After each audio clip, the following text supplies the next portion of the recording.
Whenever you are around animals, you are at risk of getting harmful pathogens from them. Although don't let this discourage you from getting livestock or other animals. Just know your risks and good ways to prevent spread of these pathogens. People who will be more at risk for zoonotic diseases are children younger than 5, people older than 65, immunocompromised individuals, pregnant people, those who work with animals, and those who live close to farms. Some ways to prevent the spread is to wash your hands.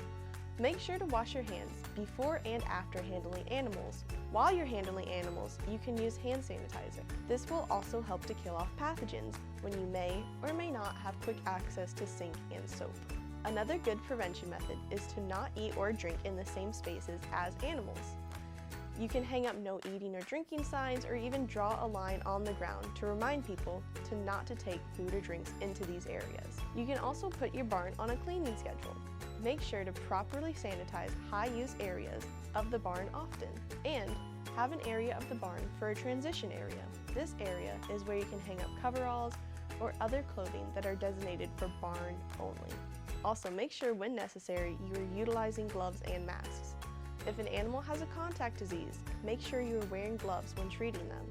And if you're going to be in a closed space with many animals and little ventilation, think about putting on a mask so you aren't breathing in harmful pathogens kicked up from animals.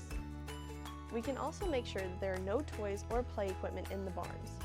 Finally, to prevent diseases in humans, if an animal is physically sick, avoid contact with the animal whenever possible. As for preventing diseases in animals, then we can make sure that they have clean bedding and clean water, and sanitize the areas where they gather often, like feeders and waterers. Always make sure to scrub them with a disinfectant on a regular schedule.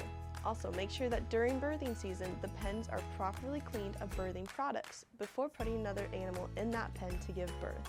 Make sure too that all manure and infected materials are going into a designated space. This is away from homes, people, and waterways. Animals should be given vaccines whenever they are available.